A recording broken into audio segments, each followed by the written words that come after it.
Here we go. We got a 2009 GMC Sierra that has a bad oxygen sensor and it's getting really bad fuel economy. So with this truck, we drive it quite a bit and idling isn't very good. And one of the people that drives it likes to sit and idle a lot in the drive-through and in parking lots and such. So the fuel economy's gotten worse and the oxygen sensors are all covered in carbon and dirt and whatnot. So we're going to take the bad one off and replace it. It's a downdraft one. The way I figured out which one was bad was take them off, switch sides because they're the same sensor, and then just guarantee that the um, the sensor was bad and not part of that module or the engine control module.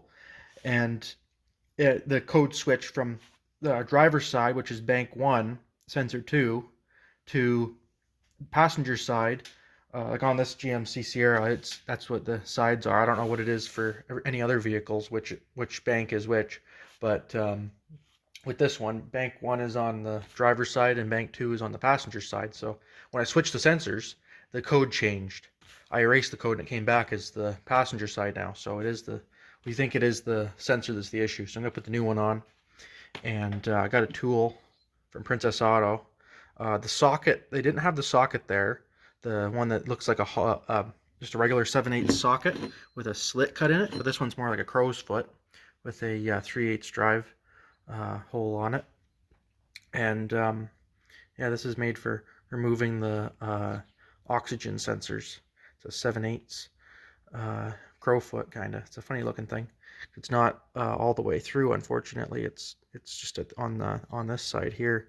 It's got the hex. The other side is just round. So, I mean, hopefully this works. The wrench was just slipping on it, so I had to use a pipe wrench to get the sensors off. So hopefully this works better.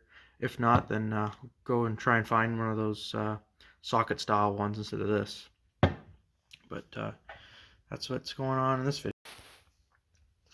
So here's our oxygen sensor, our passenger side oxygen sensor, or in the GMC it's bank 2.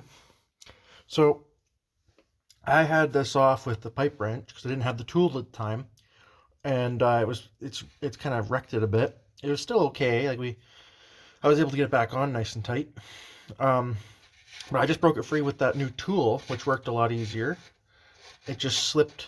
Here, I'll show it. It just slips. Just slips on up here and slides down like that. And then it gives you the ability to put a ratchet on it, or 3/8 drive mini Johnson bar or whatever you choose. And yeah, and the connector's not too difficult. There's a little green plastic thing you pull out here. It's got a little pin that holds it in, little plastic pin thingy that you got to pop out, and then it just pull this connector thing here, pull that tab back, and then yank it out. And this looks pretty clean, so I don't think the wiring is at all an issue. Just the sensors had seen its days. It's worn out because the truck has like 250,000 kilometers on it, so it's just worn out like other parts. They just wear out over time. So we're going to get the new one in there and put some anti-seize on the threads and snug it up and hook it up. So here's the side-by-side of the old and the new. You can tell it was pretty black and carboned up in the exhaust. And yeah, we'll just put a little bit of anti-seize on the threads of the new one. And should be good to go. And we'll plug it in. Same plug, same connector. And hopefully that solves the issue. The check engine light's been on for a little while now, so that should fix our issue. And we're going to pull the other ones out, the Upstream ones out, to clean them. Hopefully cleaning them will help the fuel economy as well. Okay, so sensors on, the downdraft sensors are on. I took the other one off and cleaned it. So that's the new one there, all connected up.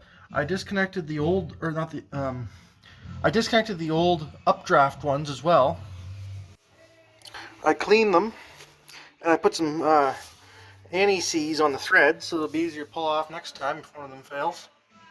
I'm going to put them back up there and hopefully that helps with the fuel economy.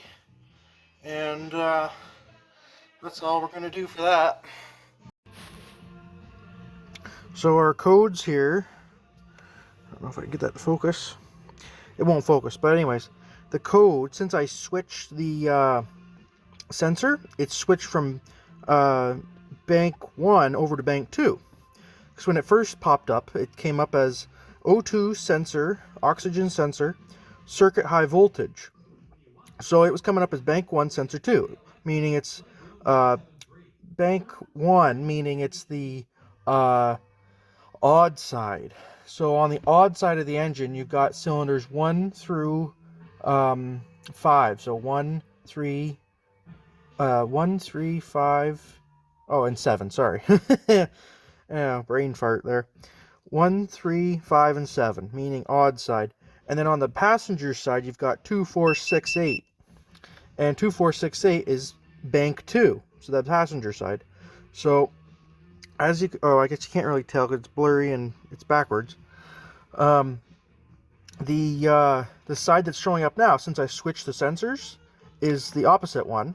And now when I reset this, it's going to reset the check engine light, and it's going to tell it to, recheck everything, and hopefully it's good. So I'm going to erase the code and start it up, and we'll drive it around, and hopefully it doesn't come back. I think the light came back on after I switched them and erased the code. It came back after, I think, 3 or 4 starts. So we'll see how it goes.